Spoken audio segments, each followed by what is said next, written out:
Muy buenas y bienvenidos a todos y todas a este nuevo vídeo en el que os comentaré muchas curiosidades sobre la batalla de Hogwarts, que representa el enfrentamiento final entre los dos bandos que lucharon en la Segunda Guerra Civil Mágica de Reino Unido, entre los partidarios de Lord Voldemort y los de Harry James Potter. Esta singular contienda se produciría durante la noche del 2 de mayo de 1998 y continuaría durante la mañana del día siguiente, teniendo como campo de batalla tanto los jardines y terrenos del castillo Hogwarts como el propio colegio, que ambos bandos se causarían grandes bajas, tomando parte de la batalla todo tipo de criaturas mágicas.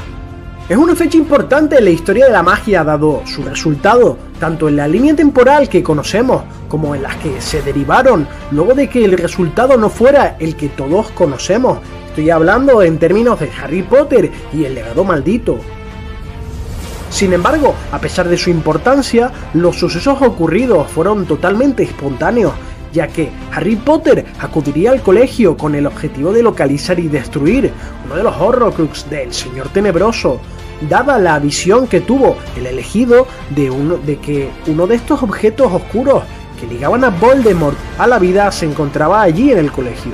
Una conexión que, a pesar de lo que digan las películas, Voldemort conocía su existencia, pero no sabía con certeza qué recuerdo le estaba mostrando a Harry Potter. Tampoco se podía percatar de cuando uno de los Horrocrux era destruido. Y si bien al principio tanto Dumbledore como Snape temían que esta conexión fuera utilizada por el Señor Tenebroso para atormentar a Harry Potter, dicho vínculo se volvería en contra del propio Voldemort, algo que ni Snape ni Dumbledore pudieron prever. Aunque antes de continuar con este análisis, os aclararé que todo lo que os contaré estará más basado en los libros que lo que pudimos ver en la película de Harry Potter y las Reliquias de la Muerte parte 2, si bien al tratarse de la misma historia, en algunos momentos pues combinaré ambos relatos para obtener toda la verdad y los puntos de vista que no fueron adaptados en la película. Además te doy las gracias por visualizar este contenido que hago de Harry Potter y te invito a que te suscribas a mi canal de forma totalmente gratuita para seguir haciendo contenido de nuestra saga favorita.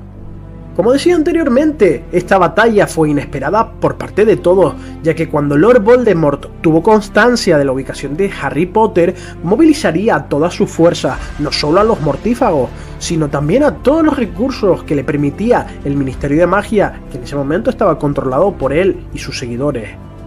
También acudirían a la batalla muchos funcionarios que se habían pasado al lado oscuro, es decir, al bando del Señor Tenebroso, sin grabar siquiera la marca tenebrosa en su cuerpo, como sería el caso de Dolores Umbridge, aunque no tenemos constancia de que ella participara en la batalla de Hogwarts. También presuponemos que habían muchos magos y brujas controlados bajo la maldición Imperius, así como otros tantos carroñeros. Por otra parte, algunos gigantes, hombres lobo y otras criaturas como los dementores que le habían prometido en su momento su lealtad a Voldemort también acudirían al colegio, a lo que hay que añadir que algunos estudiantes de la casa Slytherin prefirieron combatir, lógicamente, según sus ideales, del lado de Lord Voldemort, así como un centenar de acromántulas que causarían el caos entre ambos bandos. Pero el Señor Tenebroso no sería el único que congregase a su fuerza, ya que los miembros de la organización estudiantil, el ejército de Dumbledore, se pondrían en contacto rápidamente con la Orden del Fénix y demás aliados voluntarios para acudir también a defender a Harry Potter.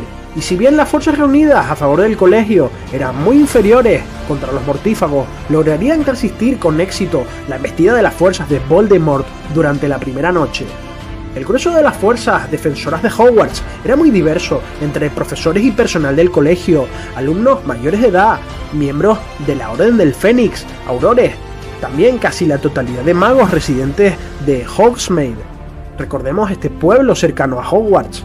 También acudirían elfos domésticos, testrals, fantasmas, antiguos alumnos y familiares, entre otras bestias mágicas que se unirían ya en el tramo final de la batalla, como fueron los centauros del Bosque Prohibido, los seres del agua del Lago Negro, además de Grawp, el hermano de Hagrid.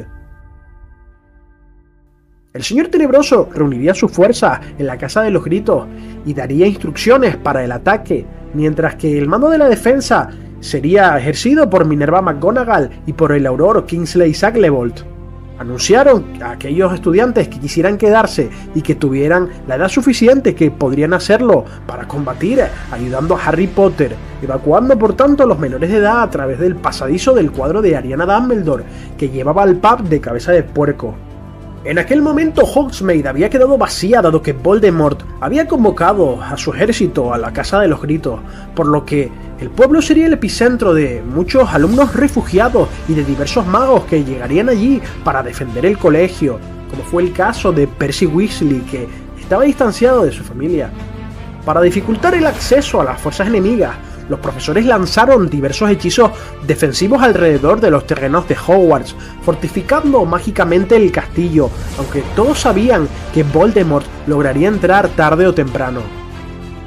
Sería entonces el momento más épico de la película en el cual vemos a la profesora McGonagall utilizar el encantamiento Piertotum Locomotor, dando vida a las estatuas y armaduras de toda la escuela para defender el castillo, movilizando nuevas tropas que serían realmente útiles ya que se encargarían estas estatuas de derrotar a muchos gigantes durante la batalla.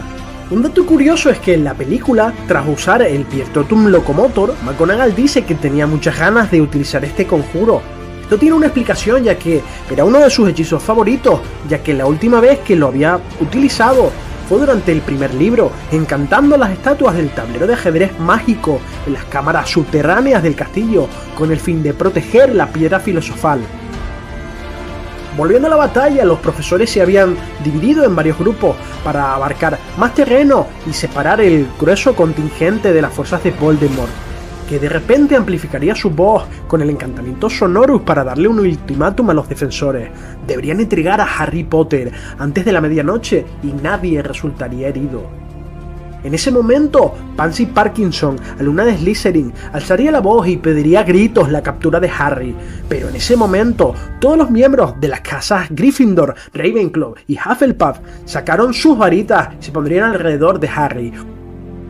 Inmediatamente la profesora McGonagall evacuaría a los alumnos de Slytherin también, aunque varios Ravenclaw se quedaron. Destacable que muchos miembros de Hufflepuff también protegerían a Harry Potter, además de sus compañeros de Gryffindor. Por otra parte, la profesora Sprout y Neville Longbottom idearían una genial estrategia para defenderse de las tropas enemigas, que consistía en soltar todo tipo de plantas peligrosas contra los mortífagos tales como mandrágoras y lazo del diablo. Todas ellas ayudarían mucho en la batalla. También me parece curioso que durante la búsqueda del último Horrocrux, Harry se encuentra con el grupo conformado por Aberforth, Hagrid y varios alumnos, que iban acompañados también del hermano gigante Grawp. Incluso estaba el perro Fang, que también estaba dispuesto a combatir. Además de que durante la batalla, los retratos mágicos de las paredes del colegio iban corriendo entre los cuadros trayendo noticias por todo el castillo y dando ánimos a los defensores. Tras varios intentos, los mortífagos entrarían en el castillo. Fue entonces cuando Harry miraría en la mente del Señor Tenebroso y descubriría como el cobarde de Voldemort ni siquiera estaba luchando, ya que se encontraba escondido en la Casa de los Gritos con Lucius Malfoy y la serpiente Nagini. Estaba protegida por una esfera mágica y que el año anterior Dumbledore y Harry habían deducido que esta podía ser un Horrocrux, por lo que el Trío de Oro decidiría ir a la Casa de los Gritos para destruirla, puesto que anteriormente Ron y Hermione habían descendido a la Cámara de los Secretos y habían tomado varios colmillos de basilisco, destruyendo con ellos la copa de Hufflepuff, por lo que en teoría solo quedaría Nagini para terminar con la destrucción total de los Horrocrux del Señor Tenebroso. Sin embargo, la salida del castillo resultaría bastante complicada, ya que aunque se encontraban bajo la capa invisible, a lo largo del gran comedor había un gran número de duelos, lanzando el trío todo tipo de encantamientos. Incluso Ron Weasley observaría como Draco Malfoy era atacado por un mago enmascarado, probablemente algún mortífago resentido hacia su padre Lucius, salvándole la vida a Ron por segunda vez en esa noche. El Trío de Oro también se encontraría con el ataque de Fenrir Greyback, que estaba atacando a Lavender Brown. Hermione le lanzaría un hechizo, pero desconoceríamos el destino de Lavender, algo que ha generado, por cierto, una infinidad de teorías sobre si se convirtió o no en una licántropa. Fue entonces cuando las puertas del castillo en ese momento se abrirían abruptamente, surgiendo una infinidad de arañas gigantes, cundiendo el pánico tanto entre defensores como atacantes por igual, ya que para las arañas todos eran su alimento y una infinidad de luces rojas y verdes chocarían contra estos monstruos recién llegados. Hagrid sería el único que acudiría en defensa de las arañas, gritando a los demás y diciéndoles que no les hicieran daño, pero sería dispersado junto con ellas más allá de los terrenos del castillo.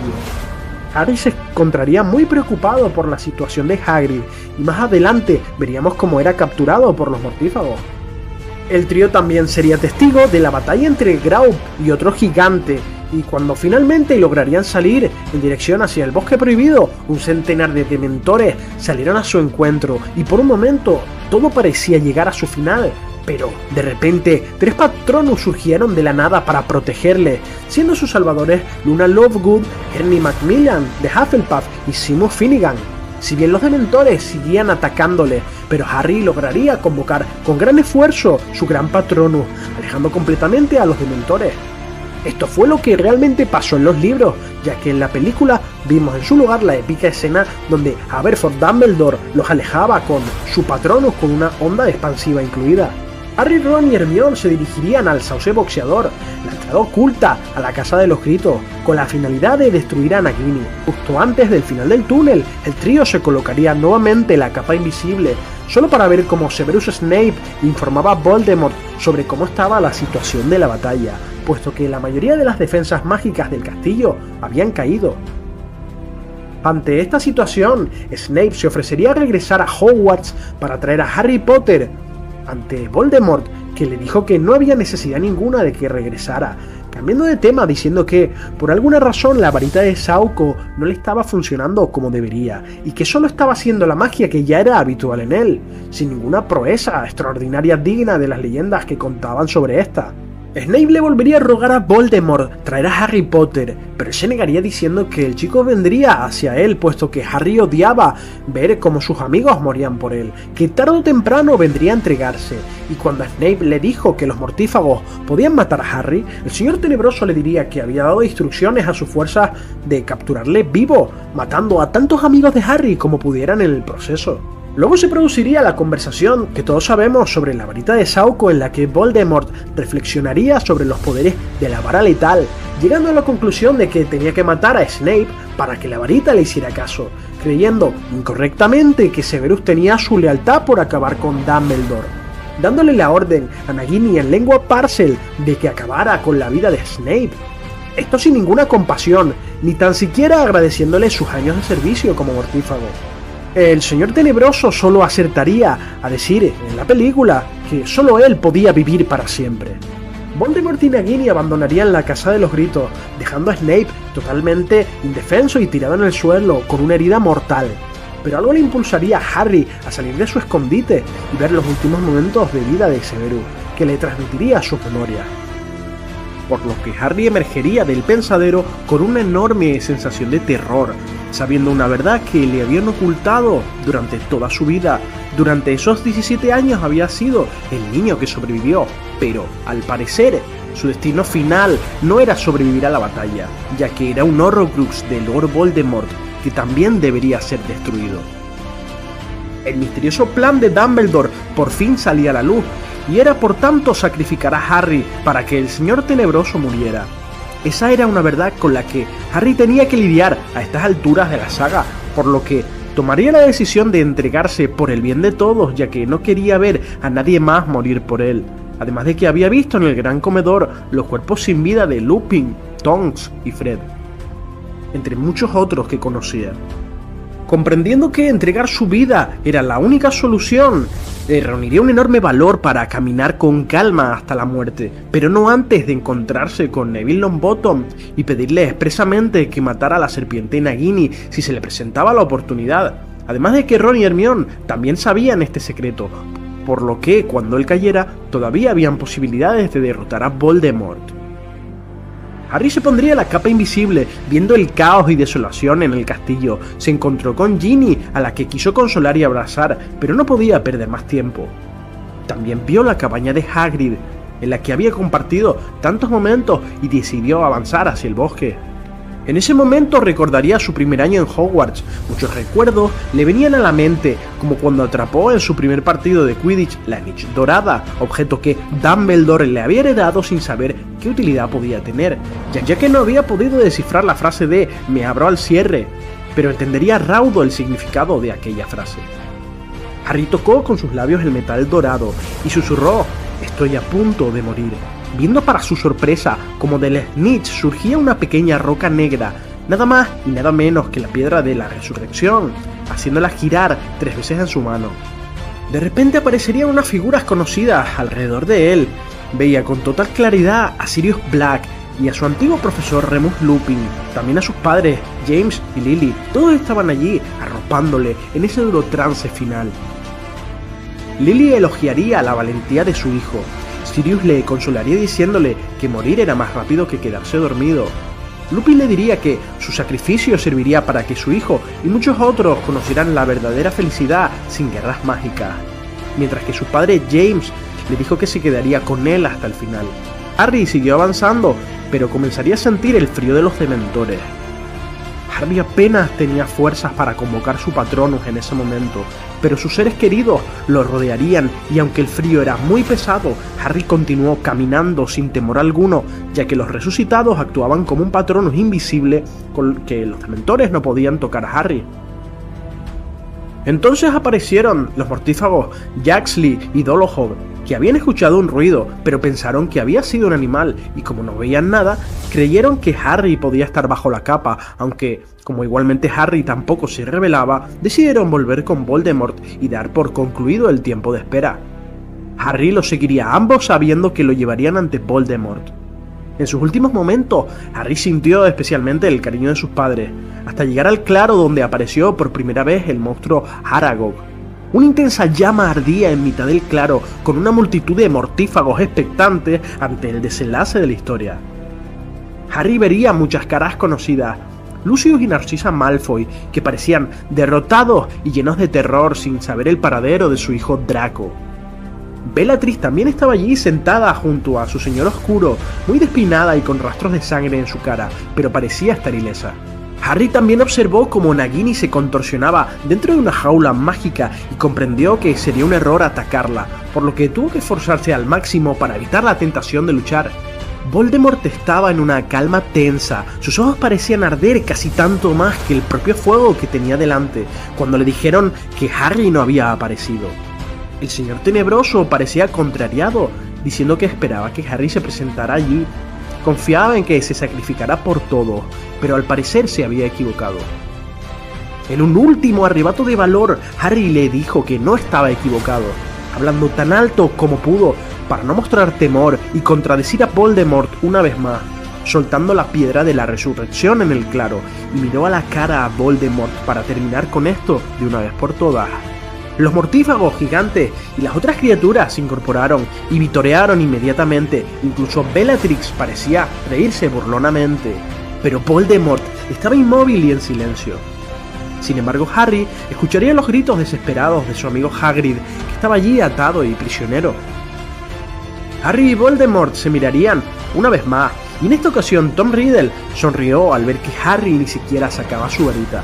Una profunda sensación de suspense rodeaba el ambiente, y cuando Voldemort alzó la varita y lanzó un rayo de luz verde, Harry, sin saber por qué, pensaría en todos los momentos que pasó con Ginny, pero en un instante todo se apagó. Pero para su sorpresa, se encontró tumbado en algún lugar y no sintió que nadie le vigilaba, comprendiendo que debía de seguir existiendo de alguna forma, ser algo más que un simple pensamiento, aunque se incorporó del suelo y se dio cuenta de que estaba desnudo. Aunque no parecía importarle, ya que se encontraba solo.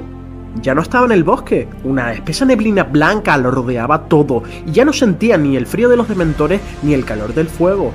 Todo parecía haber cambiado.